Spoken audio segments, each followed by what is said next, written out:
নেওয়া যায় এই ভালোবাসা। ঠিক এইরকমই হয় এই সম্মান।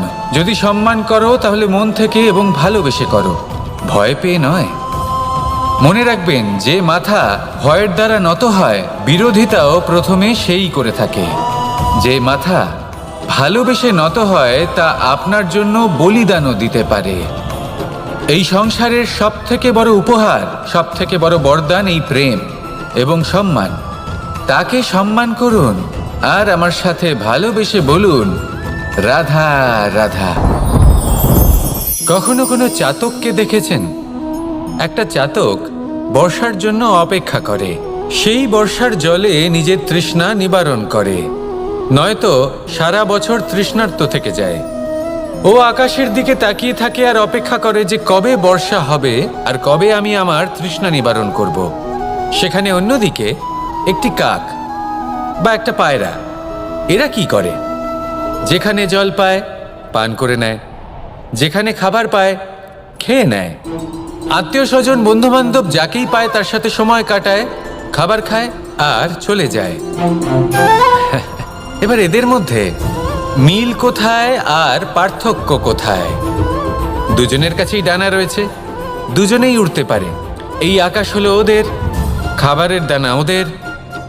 পার্থক্য হলো তাদের অভিলাষার, পার্থক্য হলো তাদের আকাঙ্ক্ষার, পার্থক্য জীবন যাপনের ধরনের।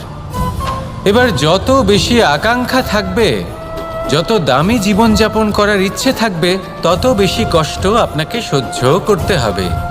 আবার অন্যদিকে জীবন যত সরল হবে, জীবনযাপন যত সরল হবে, সমস্যা ততটাই কম হবে।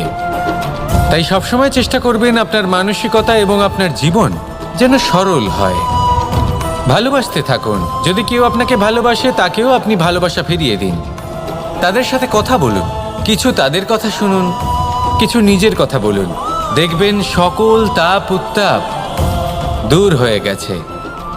এটাই তো হলো জীবনের সারমর্ম। তাই প্রেমে থাকুন, ভালোবাসুন, আর ভালোবেসে আমার সাথে বলুন, রাধা রাধা।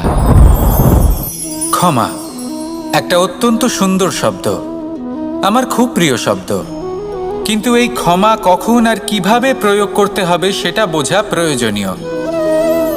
এক, যদি আপনি কোনো অন্যায় করেন আর ক্ষমা না চান, ক্ষমা প্রার্থনা না করেন, ক্ষমা চাওয়া থেকে এড়িয়ে যান, তাহলে তাতে আপনারই ক্ষতি হবে। কিভাবে? ক্ষমা না চাইলে মনের মধ্যে অহংকার জাগ্রত হয়, আর অহংকার তো প্রকৃত অর্থে আমাদের ক্ষতিই করে। দুই,